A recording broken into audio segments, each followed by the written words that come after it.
Well, hello, everyone.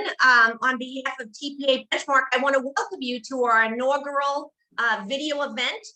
Every month, we are going to be interviewing here at TPA Benchmark an industry leader. My name is Dawn Hayes, and I'm very privileged to have with us Russell Hooker of Nova 401k, who's one of our members.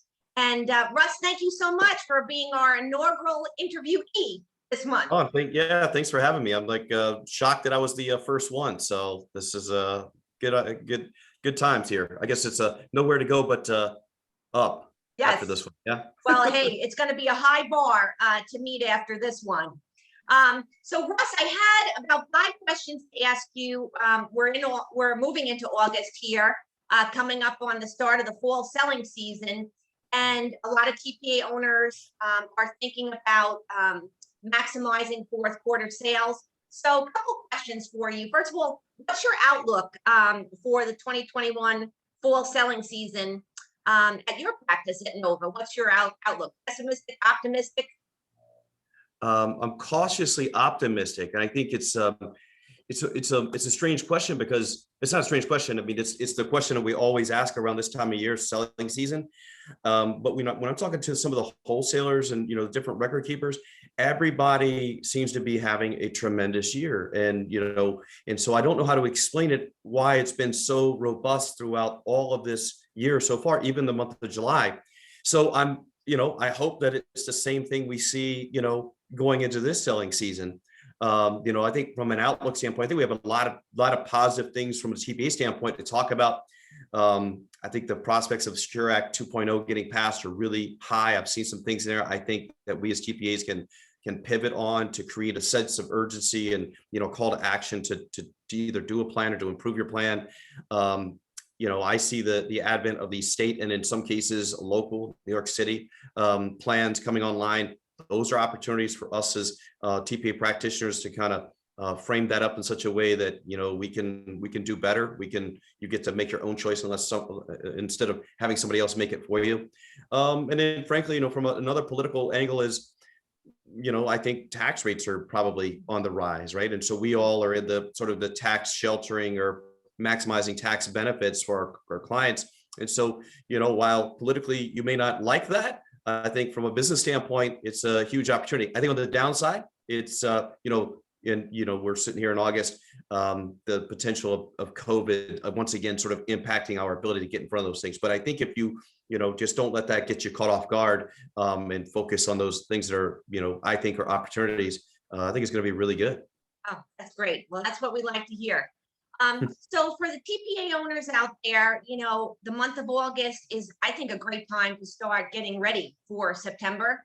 What preparations would you recommend that TPA owners be thinking about or putting into place now, so when they hit that post-Labor Day Tuesday, that they're off and running with their advisors?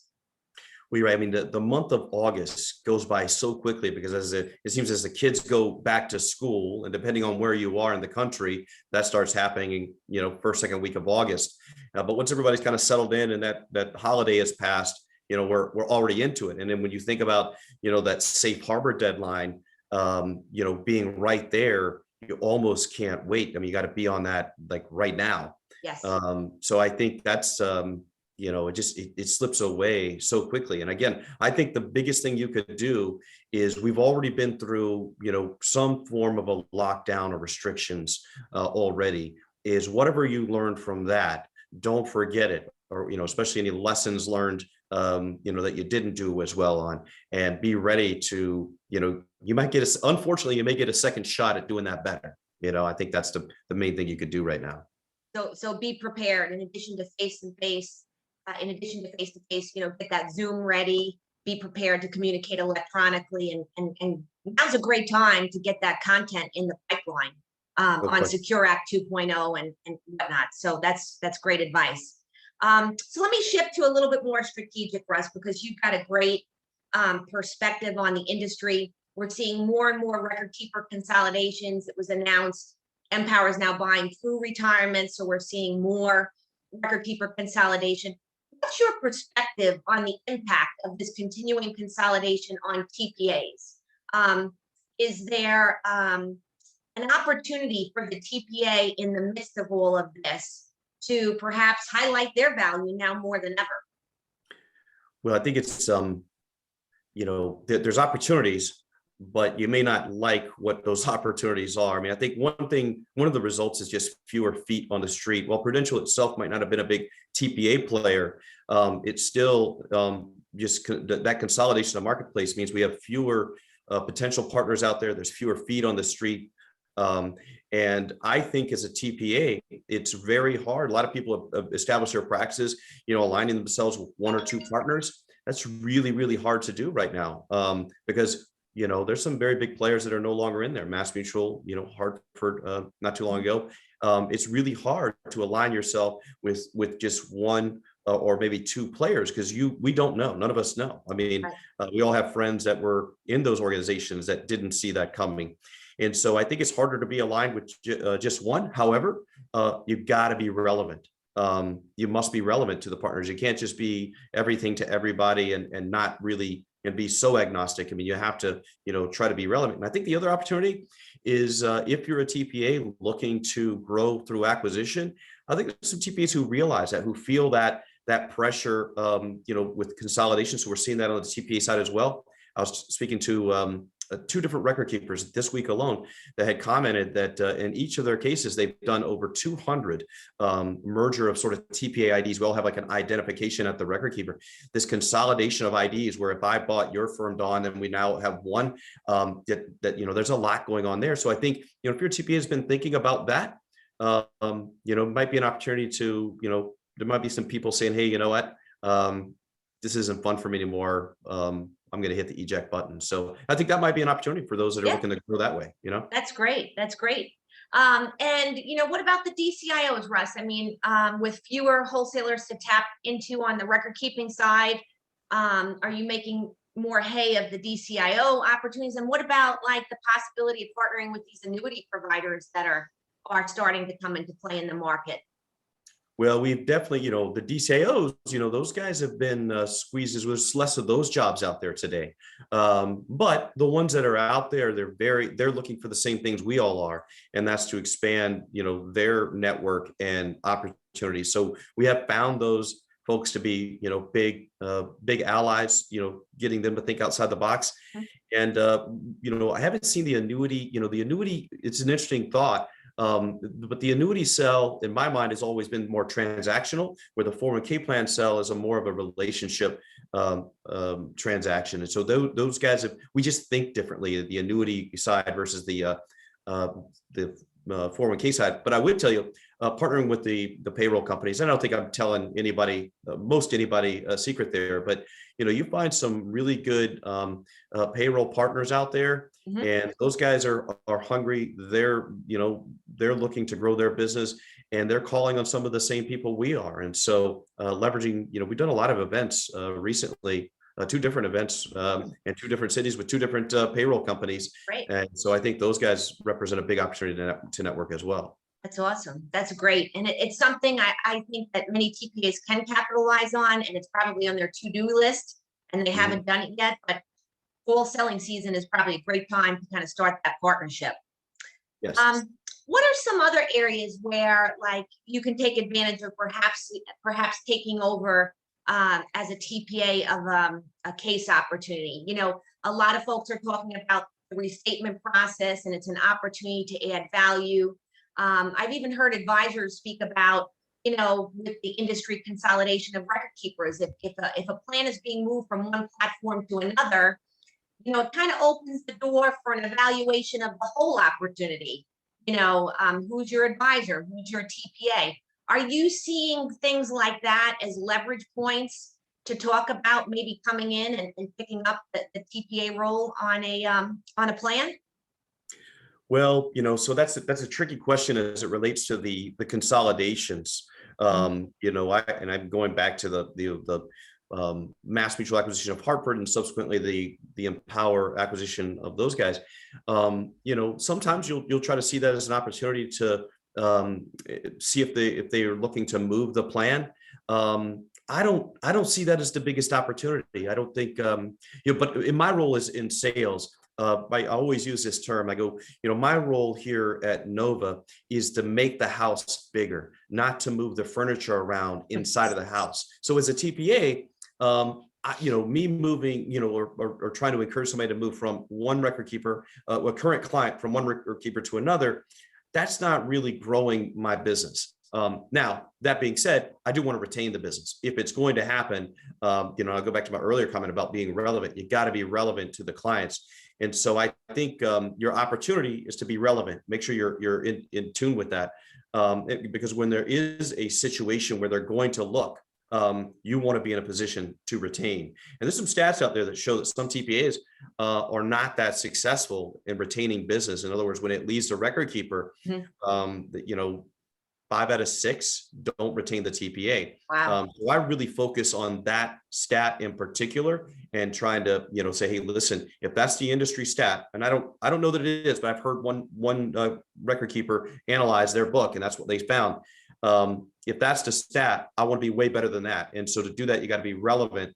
And then I saw on somebody's LinkedIn feed the other day where they said there was some stat that said 1 in 3, close to 1 in 3 people are going to be thinking about changing their advisor.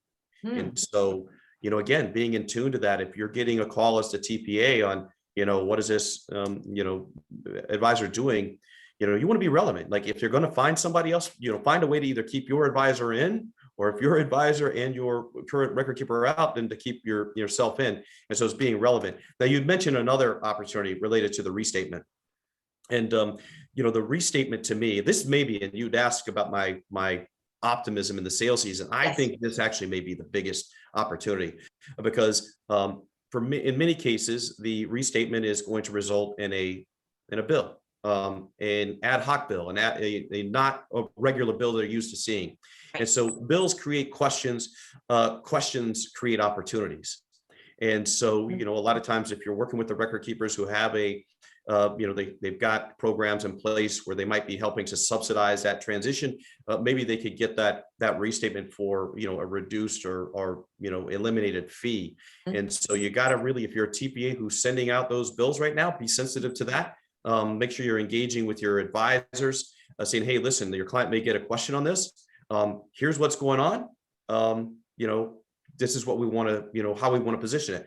Conversely, for me on the sales side, I want to be attacking on that. And so I want to be like, hey, listen, Dawn, if you were my advisor, listen, your clients, if you have clients that are not with us, they're possibly getting this bill. It's a legitimate bill. This happens every 6 years. There's no question about it, but it's an opportunity to benchmark the plan, both on the TPA and the record keeping side. Because a lot of times advisors are thinking about how they benchmark the record keeper. This might be an opportunity just to spark that question to benchmark, might provide you an opportunity as a TPA to be on the receiving end instead of the losing end in those benchmarking conversations.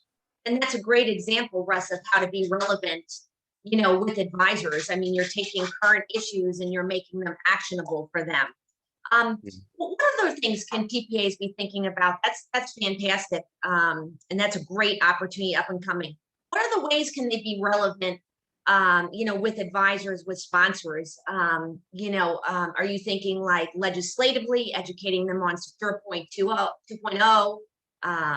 What are some other examples of ways that TPAs can be doing that or should be thinking about doing that? Well, Dawn, I mean, one of the things you're doing here, you're sort of embracing this whole social media approach. And so I've seen more and more TPAs start, engaging in that. It has to be in small, bite-sized, consumable tidbits. Yes. So I think that's, that's the secret, is not to inundate them with, too much code section and acronyms, but to give them something that they could go out and be in front of a client and talk about. Same thing with your wholesalers. They want to focus sometimes on, so-and-so bought so-and-so, let's move with it. Keep them abreast of other angles out there to go pursue related to things like, some of the things we talked about earlier, the Secure 2.0, increased taxes, and maybe the bigger relevance in a cash balance opportunity. It's just trying to educate your consuming public, whether that's your advisors or even your clients. We do, here at Nova, we have sort of a series of webinars we do just directed at the clients Mhm. Just trying to keep them informed. We don't make them go to them, but they have an invite. And they're designed to both train and educate. Not necessarily at the same time, but those are the types of things you can do to say, hey, listen, this is what these folks are bringing to me. And I don't, even though they may not like what they hear sometimes, or they want to hear, so I don't want them to hear it from somebody else first. So you want to be their main source for whatever they're consuming around their plan design and upcoming prospects. Fantastic. That's awesome. I love that. So we gave folks a lot of ideas on opportunities, leveraging restatements, being relevant, preparing for possibility of impact of COVID. Let's talk a moment about some other challenges. We have things like cyber on the forefront, which can be both a challenge and an opportunity.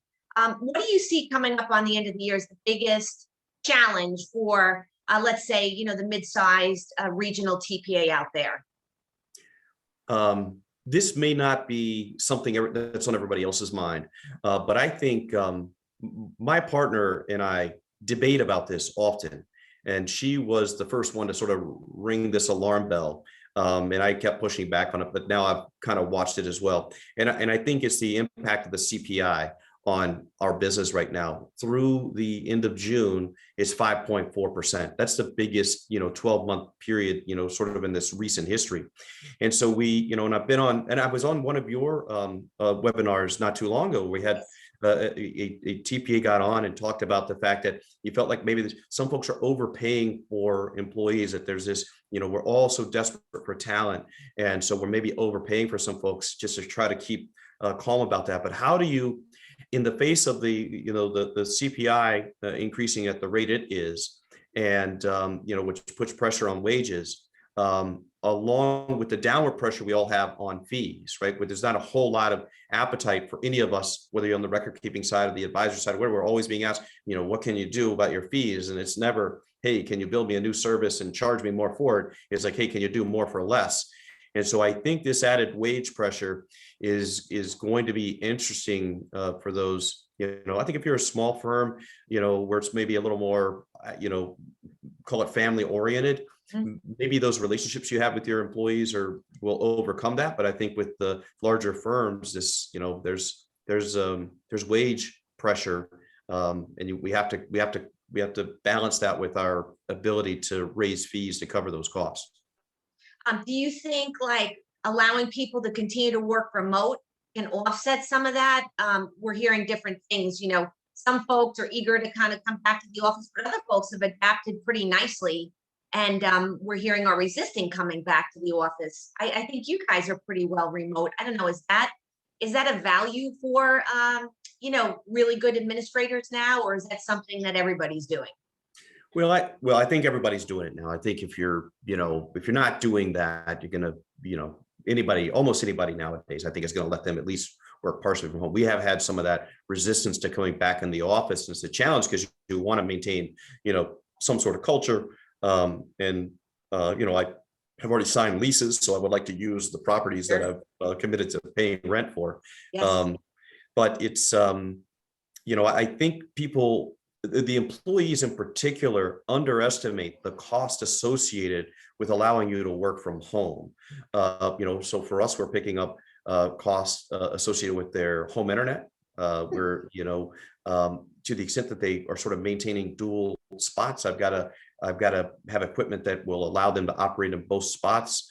I've got a lot more tracking and cybersecurity concerns that you had talked about before. So some increased costs on our sides, and I don't think the employees are properly all the time saying, well, you know what, I'm getting that 45 minutes on both sides of the day back. I don't have to travel. I haven't had to buy new clothes in a while. I'm not, Right. not having to do my hair and makeup or whatever Yes. as much. And so they have some built in. So I don't. But some people now, it's becoming an entitlement.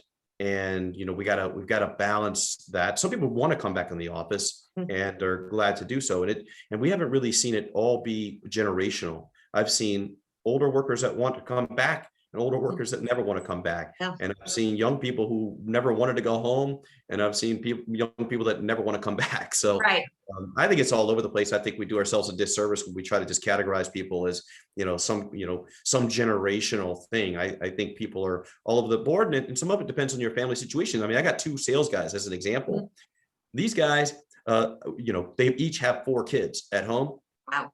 They're like, get me out of here. I got to go to the office. But they can't get anything Yes. done in that environment. So, Sure. it's, where those guys have complete freedom. They're probably the only 2 sales guys in the whole company that go into an office. And it's because their home situation is like, man, this is chaos. I got to get out of here. So, Exactly. It's all over the board. yeah. Well, this is great, Russ. I want to thank you. You're always so transparent. I mean, you're obviously an industry leader. You're on the forefront of sales, and yet you're very transparent and willing to help other TPAs implement best practices that you're adhering to. So I want to thank you for always being willing to share and educate. And I know all the TPA owners watching this are really going to appreciate your insights. And we hope you'll come back and visit with us again soon. But this has been wonderful. I appreciate it. And I thank you so very much. Don, we appreciate what you're doing. I mean, I don't know if all the TPAs tell you this, but the forum that you provide just to bring TPAs together and have these discussions, I find it valuable. And I know that if I can find value in it, everybody, and you even spoke yourself before we got on today, you're learning from your own Yes. things that you're putting on. So it's you're doing a great job as well. So thanks, Don. Well, thank you, Russ. It's been a pleasure. I wish you a All right. successful fourth quarter, and we look forward to chatting again real soon. All right, Don, take care. Thank you. Take care. Have a great rest Bye. of your day. Bye.